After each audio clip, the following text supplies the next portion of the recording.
Sounds good, man. Hello and welcome to the Josh and Foster podcast. I am one of your hosts, Foster, and I am with my esteemed colleague, Josh. Hello, hello. And once again, for the second time, we have a special guest. Give a big hand for Paul. Woo, Paul! Thank you very much for having me on the show. Appreciate it. Welcome. Thank you for joining us. So, Paul, do you want to let our listeners know which team you are? Yeah, sure. So I am pretty much a lifelong Habs fan since I started watching hockey. I started watching hockey when I was like 3, probably. And I wasn't a Habs fan right away. I was actually I was a big Gretzky fan, and he played for the Oilers, and I kind of liked the Oilers. I wasn't a huge fan, and I didn't really get the whole concept of teams and stuff like that at that young age. So yeah, I liked the Oilers for a little bit, and Gretzky especially. Then when I was about 5 or 6, I became a Habs fan. Well, we're watching out. Josh is a big Leafs fan, so maybe we'll have some fights in the. Oh, geez. Holding some people back. Yeah, but really, there's 2 reasons I think back to why I became a Habs fan. I've told you this story before, Foster, but I had they used to be called Panini sticker books. Oh yeah. Now they're like the top sticker books. You can buy them and try to fill all the teams. Yep. So I had when I was as a little kid, I would always try to fill them up, but I was never able to fill one of the teams, and I was one sticker away from filling out the Canadiens' whole team. Nice. And finally, one of my older brother's old buddies, he's like, "Oh yeah, I got that one, the one that I needed." So I was like, I traded him like 6 stickers for that one, just to get that one. And then so I filled that. Yeah, when I filled that team page, I was like, "Oh, this is so sweet." And really, that's kind of the secondary reason. The main reason was I think it was the 1986 Stanley Cup, Montreal Calgary. Patrick Waugh was a rookie, and I was about 5 or so. And I remember that's one of my oldest memories, watching that both the semifinal against the Rangers and then the Cup final against Calgary. And I was just taken by the way he played goal. I mean, he pretty much single-handedly.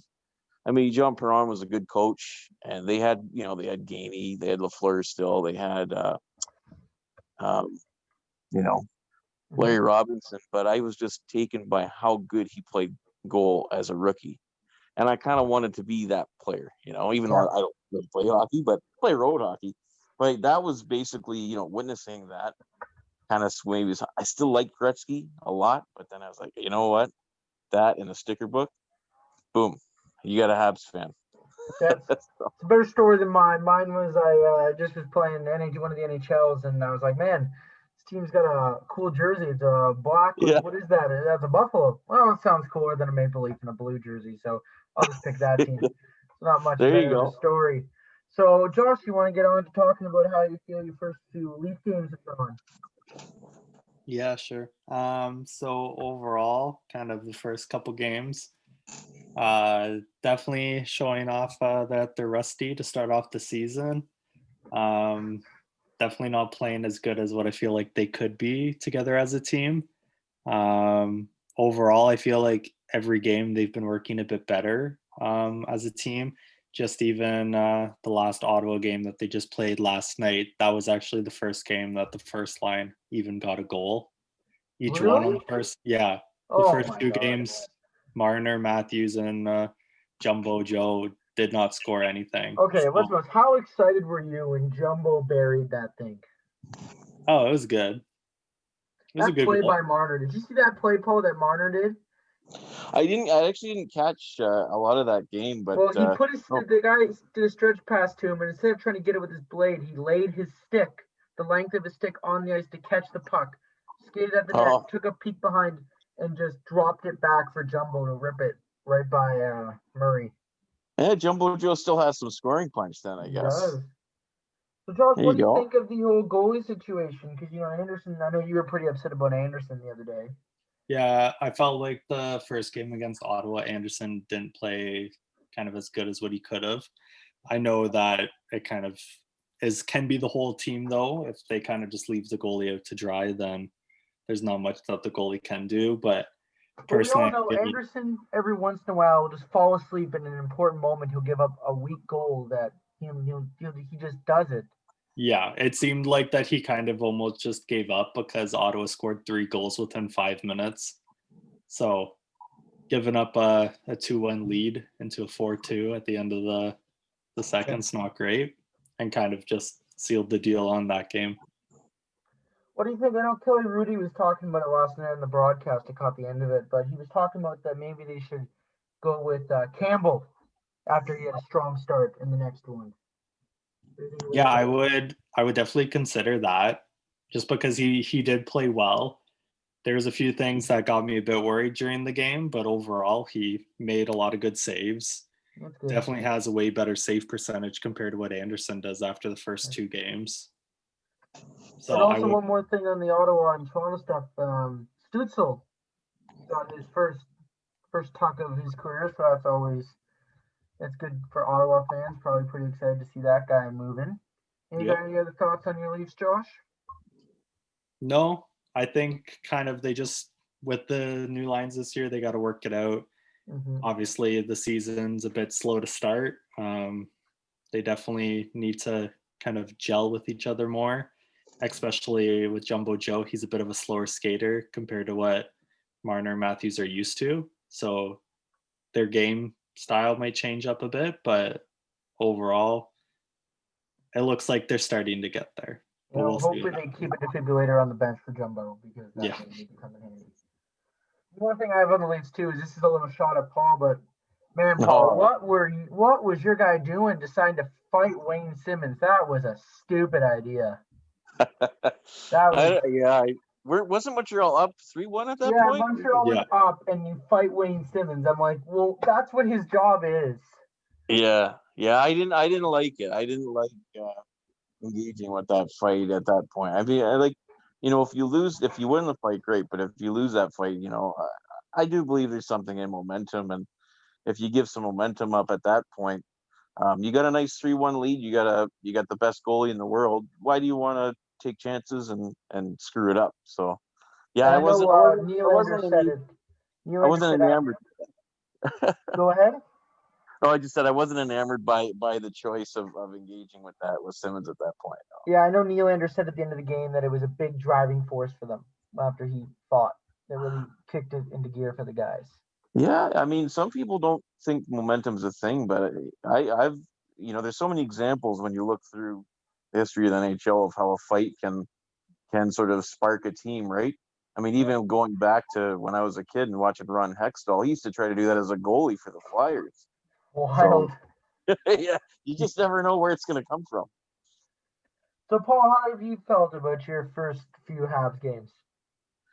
So far, it's been kind of a little happy, a little disappointed. The Leaf game, obviously, Montreal we had a nice lead there, and obviously the referee, I wasn't too crazy with some of those calls, but in either way, you gotta try to put a stop and a penalty kill, and they weren't able to do that. They let Toronto back in the game, and Toronto took it in that overtime, the 3-on-3. They've got, when they use their super skilled guys. I mean, Montreal's got some nice skilled players too, no question. But in that environment, when you get Toronto's players all that space, it's usually not going to end well. And I was still stunned by that penalty, and then it was a penalty, and then all of a sudden, out of nowhere, Shea Weber flicks the puck over the boards, over the glass. I'm like, that is unlike Shea Weber. I was stunned by that. Yeah, those are the things that kill you too. Or when you give up, you get scored on, then there's like in the game on Saturday there, or Wednesday, I guess it was. You get scored on, and then immediately after that, you see a 5-on-3, and it's like, okay, that's not a good position for sure. And it came back to haunt them, and they only got a point out of it. But Toronto was able to win that first one. So how have you liked your new additions? Anderson. Who else do you got? It's up front. Josh Anderson. Yeah. Edmondson. He's been a new addition. Yeah, they have. I mean, looking at last year, a lot of that roster looks pretty similar. Kulak, some of those other guys, but I've been happy with Anderson's play so far. He's got I think he's got a couple points on the season so far. He's looked good playing so far, and always happy with guys like, especially with Jeff Petrie. He's had a nice start to the season. That's good. Yeah, which sometimes after last year, you never know some of these players. Even Thomas Tatar, he's kind of done pretty well, looked good so far. Even Druin, I'm actually impressed. He's got like 2 or 3 points so far this season, and he didn't have a very good last season, even before the playoffs there. So actually, I'm pretty happy with right now after 2 games with the offensive output, because that was kind of one of the areas coming in I was concerned about. I mean, you always know that Price is going to be there, but really, I think their weakest, maybe their most challenging area right now might be defense. You know, That because it's Romanov kid. That kid is yeah, a stud back there. yeah, that's true. I mean, they got guys like him. They have some real potential. And they have the older guys too, like Shea Weber's still there, and those kind of guys. But I think those guys can also help the younger guys come up, right? Kind of give them some tips and help them along as they transition into the NHL. Yep. And I know Josh and I, I think it was in the first podcast. Josh, was it the first one we were talking about Dubois? Yeah.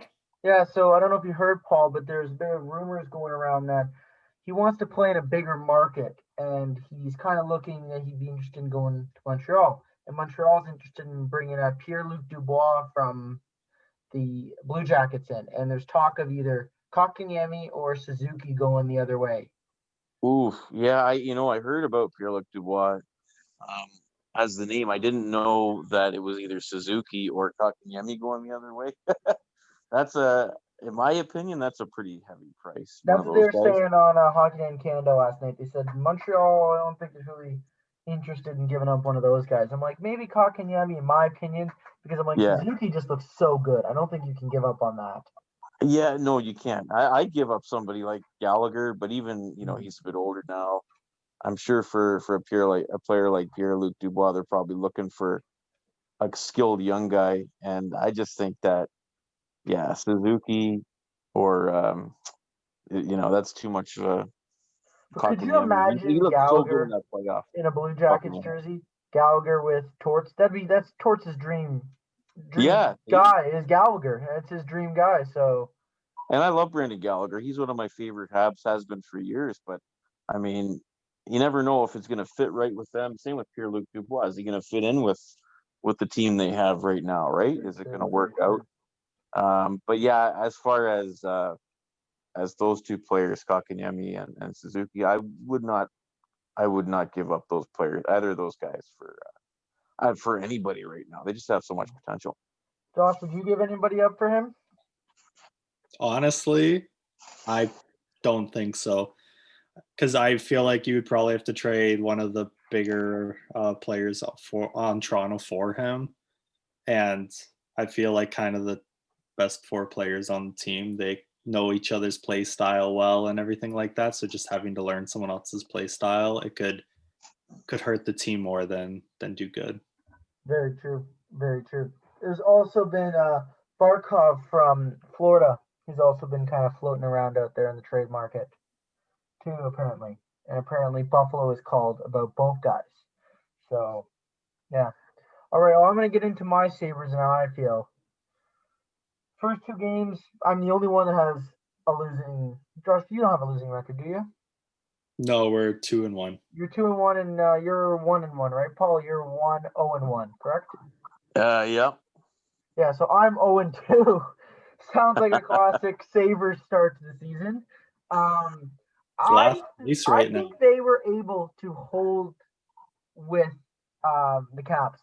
Our first game, they lost 6-4. The sixth goal was an empty net goal. And it seemed like every time the Caps scored, it was like Buffalo came back. It was like one mental lapse by Eric Stahl in the middle of the ice when he tried to flick the puck up the middle right after they scored, and then Verona scored, and I was like, ah, Jesus. And it was like, well, this is Sabres hockey for you. Welcome back. Welcome to Buffalo. Eric Stahl, you lose all hockey IQ when you show up here. But after that, they kept doing it. And then that next game, Friday night's game, they lost 2-1. They had Washington hemmed in their zone. Like, they had Washington on their heels. And they had one sequence of being in Washington's zone for almost 3 full minutes. It was like 2 minutes, 2 or 3 minutes. They had a phone line change. They were just cycling it, firing it. And Washington's rookie goalie did really well. And it wasn't even Samsonov, their starter. It was their backup. He was an AHL goalie last year. I was stunned that puck didn't go in the net. But man, Taylor Hall looks like him and Jack Eichel are going to be the most dangerous dynamic duo in hockey together. It took the two of them a little bit to get started. Eichel looked like he was out of shape, to be 110% honest. For the first game and a half, he was out of shape, it looked like. He said he was too. He said it's been tough. But by that second game, you start to see those middle of the ice hit the red line, and everyone else is standing still, and he's moving forward. And Hutton still hitting a goal from the blue line, so I don't know if those eyes got fixed 110%, as Josh and I keep joking about. Did you hear about that, Paul? Carter Hutton for Buffalo was blind, apparently. Oh, really? Depth perception last year? Yeah, apparently he couldn't see anything that was at the blue line, so he had to get his eyes fixed. Oh, so that's the Sabres' excuse. That's the reason why Carter Hutton sucks, apparently. That's what he's going with. So, but he let in 5 goals. He let in 5 goals in his first start, which I still think Omar should have started. But Omar came in last game and dominated. But did anyone see Hall on Friday night taking the puck off the face? No, I didn't catch that. Josh, did you see the picture of that floating around on the internet? No, I didn't. Yeah, in the third period, Taylor Hall took a puck off his face and cut open his upper lip. And he was like bleeding and they had to get stitches and they put it in. I couldn't believe he came back on the ice. Couldn't believe it. Jeez. Came back on the ice. They got him all stitched up and they put him out. But yeah, I don't know. Hopefully Buffalo goes to Philly tomorrow night. Hopefully they can take 1. So I'm hoping for. But yeah, that's about it. Anything else? Oh, did you guys see the Flyers guy? The interview he had after the game? I heard about his Voracek, but do you remember? I don't remember what he said. I just heard that it was really. He told him he was gonna use some lovely swear words, but he told him he was gonna write some stuff. He's gonna lie. He called him a weasel. Yeah. About Crosby, right? It was something about how does he feel about how the season started and their conditioning and stuff in a weird season. He says he's just gonna write whatever he wants. So why is he even bothering? Or something. Oh, okay. Like that. It was an electric time to be alive and watching that. It's hilarious. So if either of you see it floating around on the internet, it is pretty funny. Pretty funny. Well, and he's been sort of a guy that in previous seasons, Voracek, he hasn't always said the kindest things to the media or about his own team. Yeah. I question that. I mean, no matter how good a player is, you really want somebody like that in your locker room, Yeah. So. Very true. I know Josh has been. I know I've been too. But Paul, have you been doing that Tim Hortons thing where you can pick players to score goals, and if you do, you get free points? For our viewers out there, listeners, it's a lot of fun. No, I haven't heard about that. Yeah, it's on the app. You should check it out. Josh, how'd you do tonight? I got 2. You got 2? Who'd you pick? Let me check. I remember getting 2. I keep getting screwed out of them. And DeBrincat. I keep getting screwed. I picked Crosby, Verona, and Kane. Kane keeps scoring, and I keep getting notifications about Kane scoring. It's like, I picked Kane too, but he didn't score tonight. I lost my streak tonight. Yeah, I'm on 5-day streak now. Oh, aren't you and cool? It's 4 days in a row that I've gone to. Oh, no. See, someone's doing advanced stats.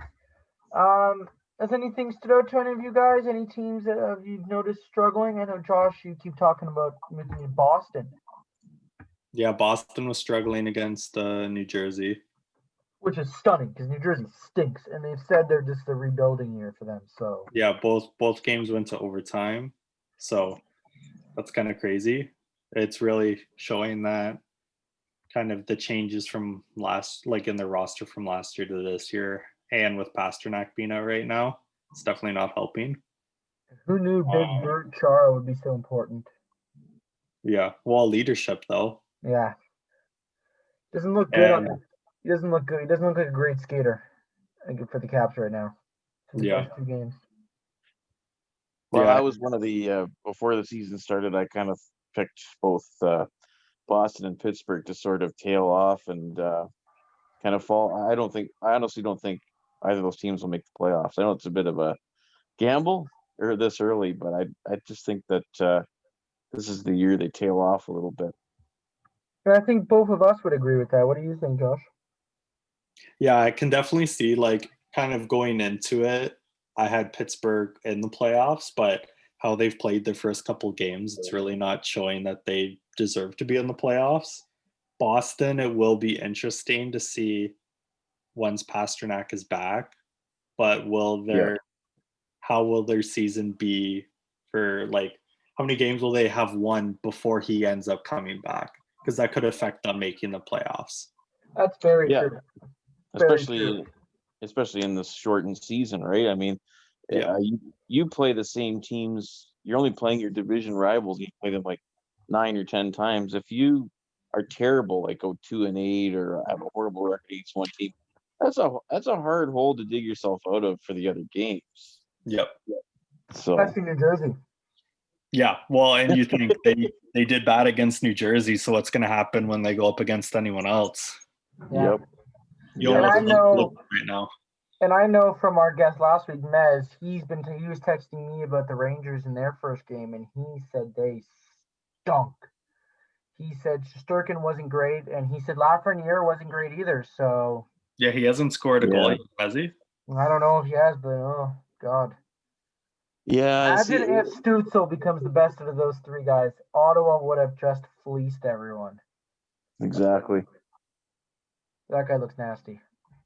Yeah, but I think though the one thing you have to think is it's so early, right? And a lot of these players, because of the start and being at a December or I guess January now season start, they might need some time to sort of get into the swing of things. You know what I mean? Yeah, well, Buffalo's pick Jack Quinn stinks. So you know what? 8th overall, not gonna really get over that.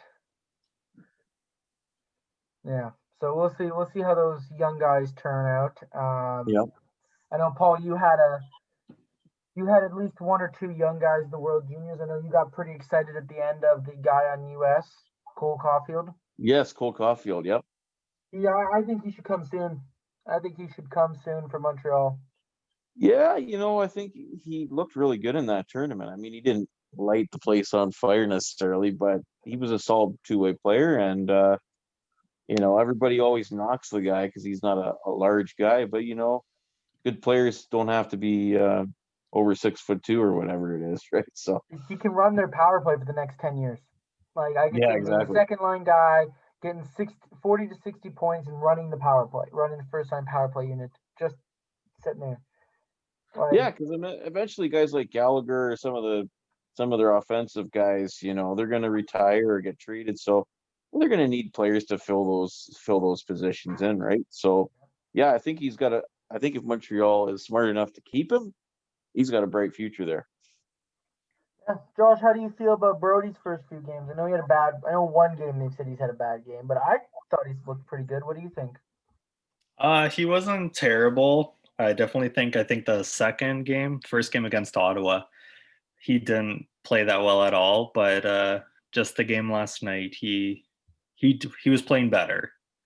I can definitely see him kind of becoming a good player for Toronto, but again, he's new.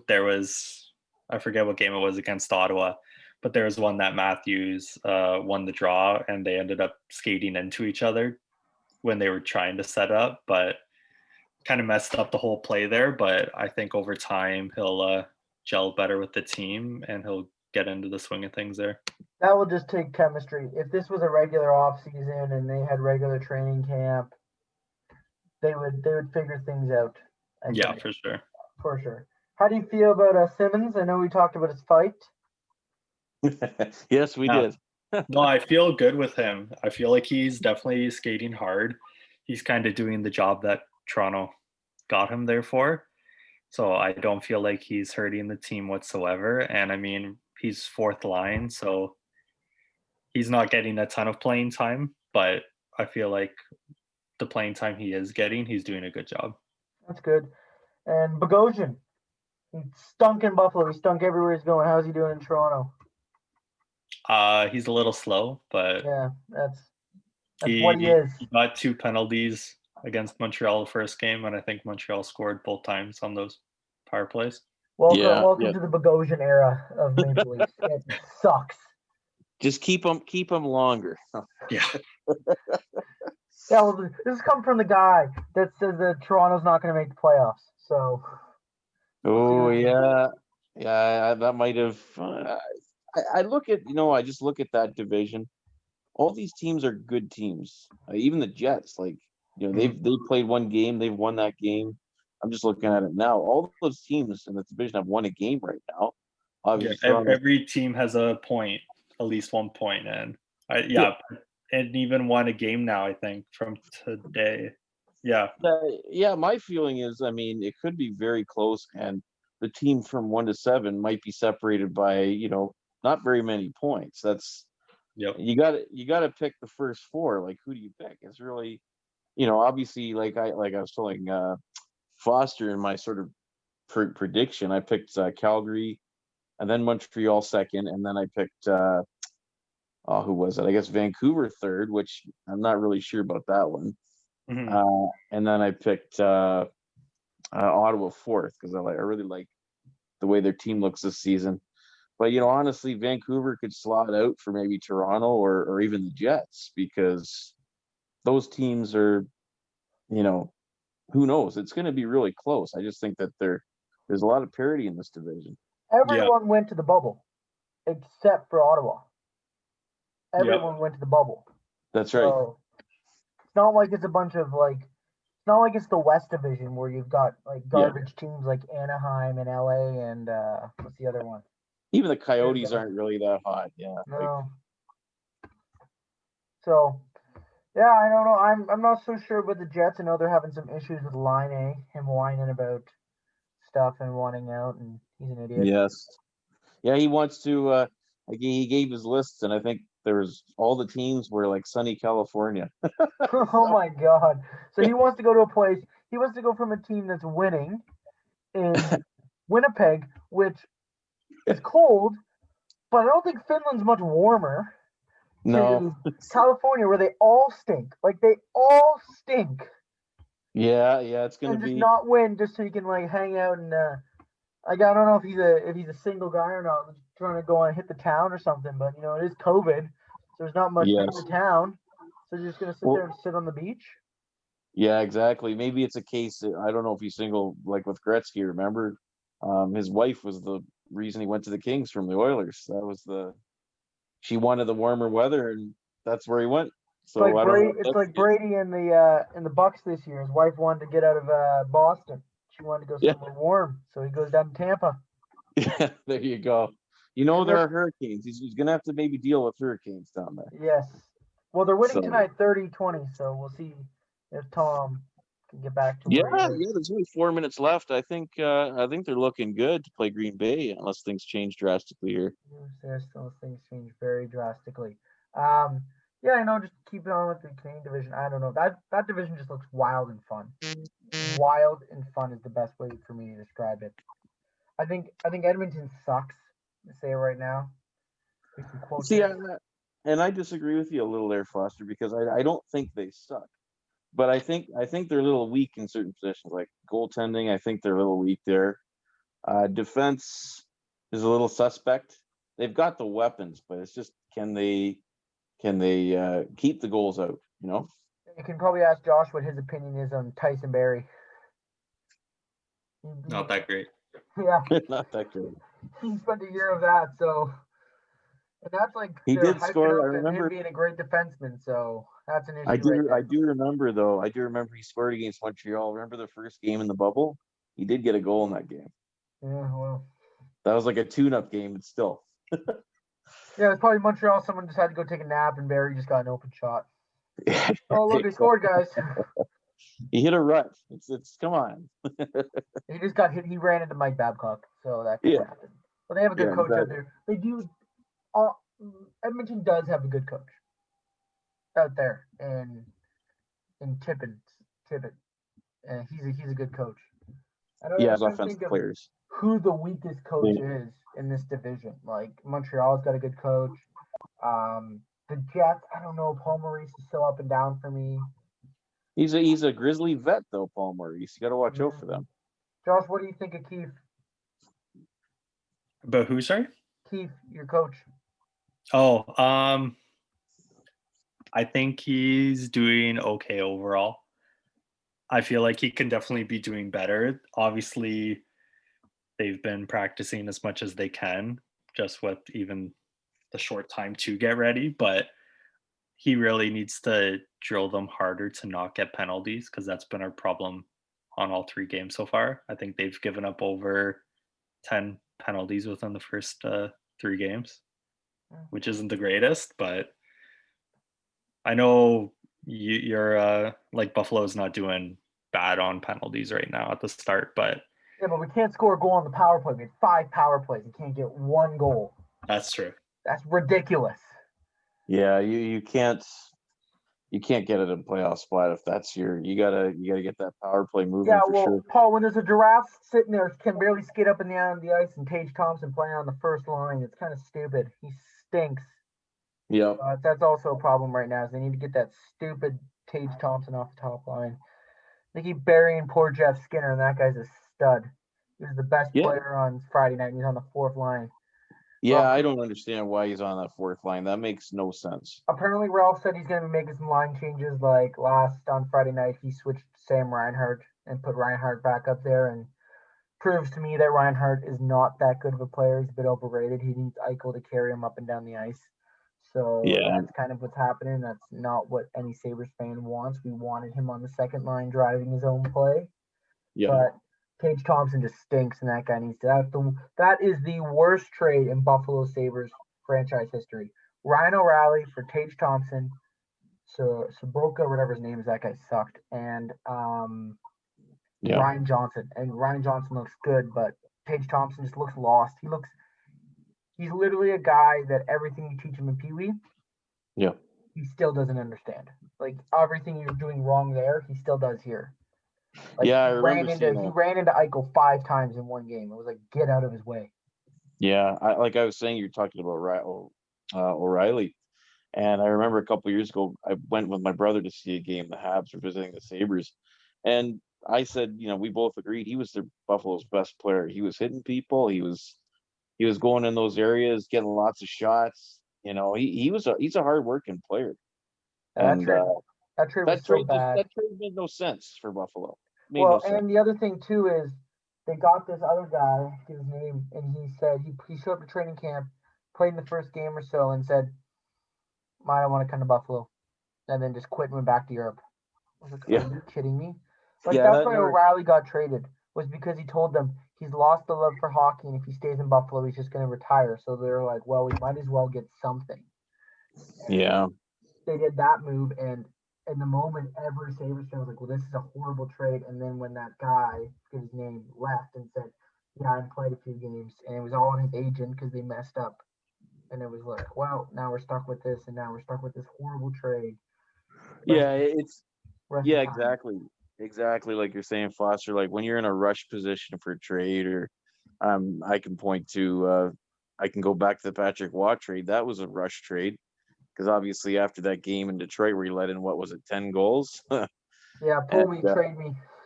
Yeah, he just in Mario Tremblay's ear, it's like, yeah, this is my last game. And when a player puts an organization in a position like that, usually the trade's rushed, and usually the team that makes the trade pays for it for years. And that's exactly what happened. Both teams. Yeah, well, also Buffalo had a bad GM at that point. Jason Botterill sucks. Kevin Adams is actually good. Somehow he fleeced. I still say he fleeced Minnesota and somehow got Eric Stahl for Marcus Johansson, who did not do great. And I think Stahl's just going to do wonders for the Sabres, hopefully. But yeah, Yeah, Eric Stahl, he's getting up there in age, but I getting up mean, there. he's still got the same skills that he had, just maybe a step behind. But I think he can still help them out.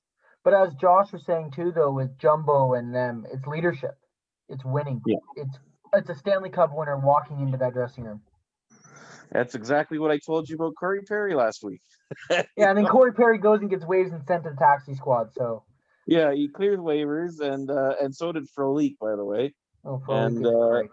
yeah, they both cleared waivers, so there's still an option. And personally, I'd love to see Perry get a crack at the main line. I know that's going to happen at some point, but I'm interested to see how he'll do because he had a great playoff, and yeah, he's 1 year old or whatever, but I'd like to see what he can do with Canadians.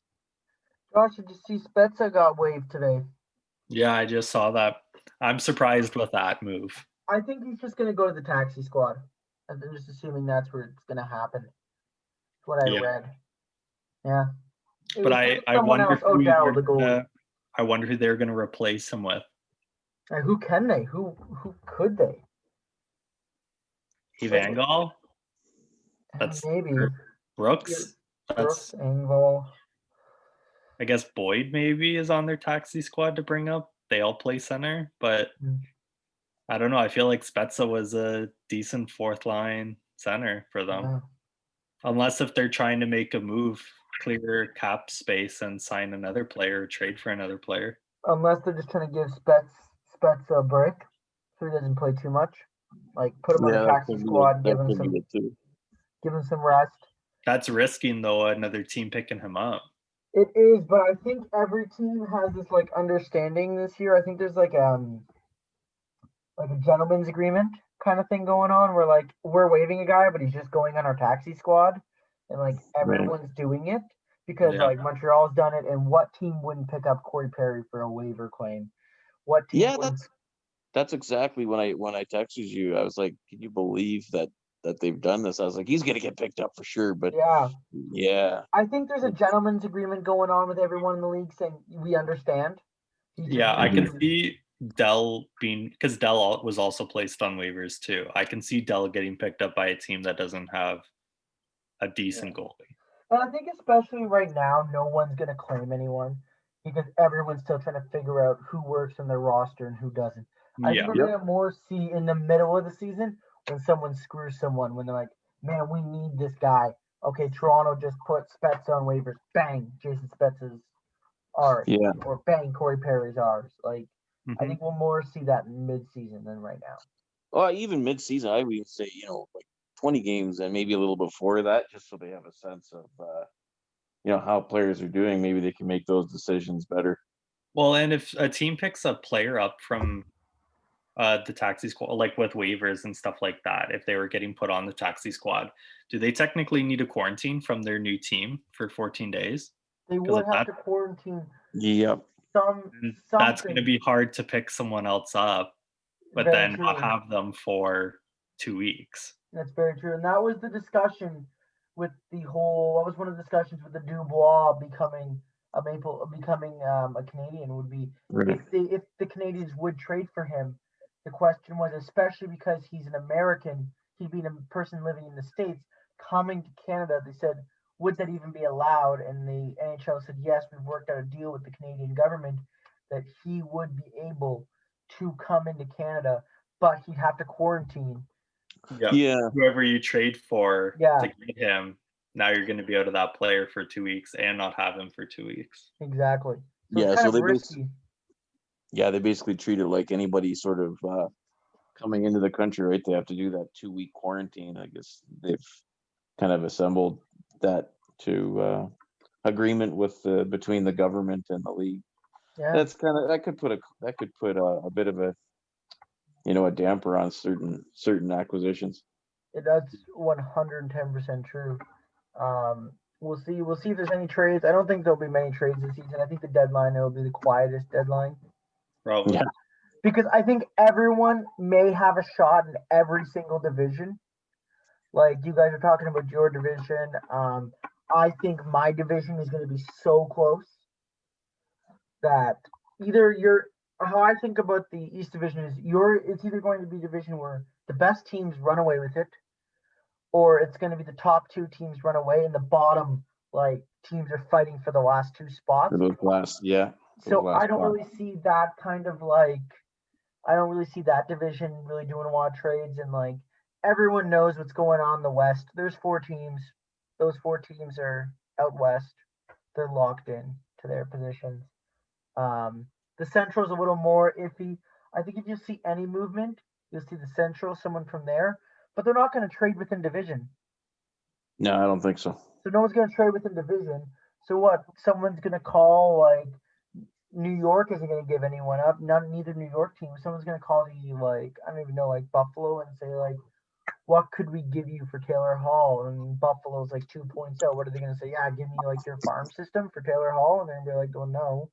Yeah, the only trades I could really see happening this season would be for draft picks. Exactly. And for someone that's like on their taxi squad that they don't really think they're going to use. Unless you see like a prospect. Unless you see like a bunch of like, if Buffalo goes, this is just my thought because this is my hope, is that Buffalo goes to Florida and say, hey, you give us Barkov, we'll give you a first, Tage Thompson and Jack Quinn. And Quinn's on the taxi, it's a first round pick, and see how that goes. But I do agree, Josh. I think it'd be more people trying to get themselves in position for this year's upcoming draft, which that might be. What do you guys think about the draft? I think it's going to be wild with these almost none of these guys playing. Like they're not going to have a lot of scouting on these guys. Like the OHL, do we know what's going on with that? Have anyone heard anything? Like I'm not sure. I'm not sure how what's going on with that with COVID and all. Well, I know especially when Ontario is on stay-at-home order, I cannot see it starting anytime soon. I can see by the draft, it's still not really starting. Yeah, I think the season might get canceled. I know that my family's a season ticket holder for the Kitchener Rangers, and we got an email saying that there will be no we're not having fans.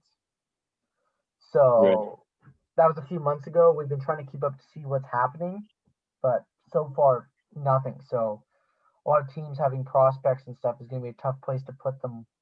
Like I know Buffalo's having that issue currently with Jack Quinn. They can't find a place to put him. Yeah. Yeah, and that could affect their development too. 100%. Buffalo put him on the taxi squad, so he could have somewhere to play. So he could just train with the team, so they could have him wear all the time. So. Yeah, that might work. Because they could always bring him up and see how he can do, even at this stage, right? That's apparently a thought too. All right, boys. Do we have any closing thoughts? Paul, did you see the Buccaneers did end up winning? Yes, I did. I was watching the game here. Brady's getting interviewed. Boy, they really took that game in the fourth quarter there, ran away with it. As I said to my dad, no team is going to beat Tom Brady 3 times in one season. No, you know what? I totally thought the Bucs were going to win this game, even after those the regular season games versus the Saints. I just had a feeling, there's always that one road team, and the Bucs they're a good team. They're going to give Green Bay a good run for their money next week. That's true. Who are you taking? Green Bay, Bucs. First thought. Lambeau Field. It's probably going to be snowy. I'll tell you, it's tough to pick against Brady, but I think I'm going to edge it to Rodgers and the Pack. All right. It's pretty tough for me. I know Josh isn't a big football guy, so I know the one team Josh will be picking because that is the Buffalo Bills because I will annoy him if he doesn't.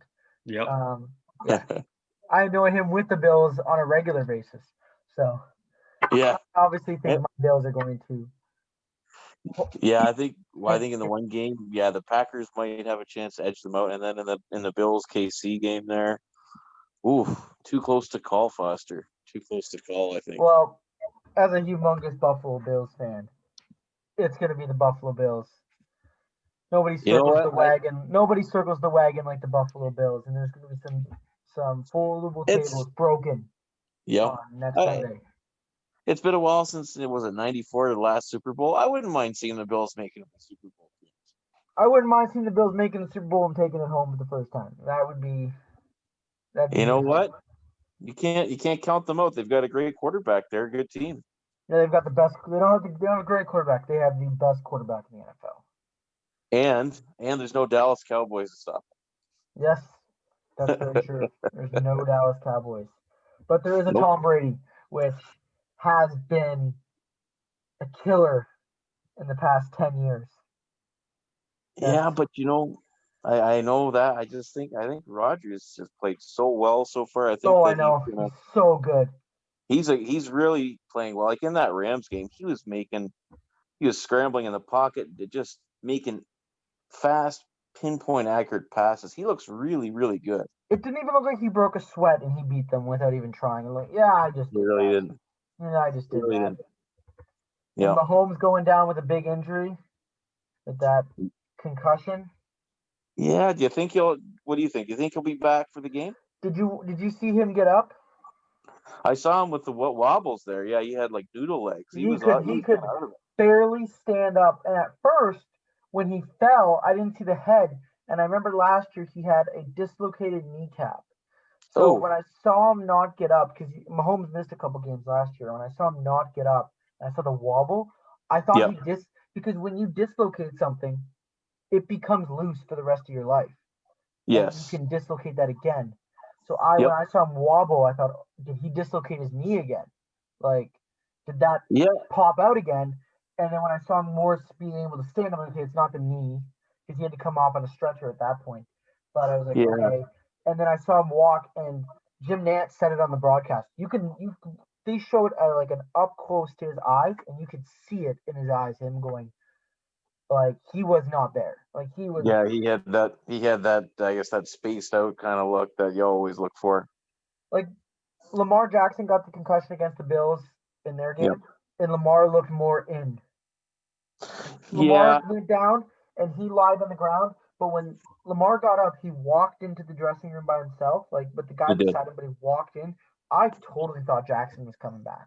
I thought there was no way in hell he's not coming back.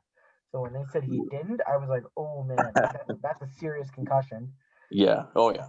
And if he did come back, seeing what his look like compared to what Mahomes' look like, Mahomes' look like that's going to at least be a week.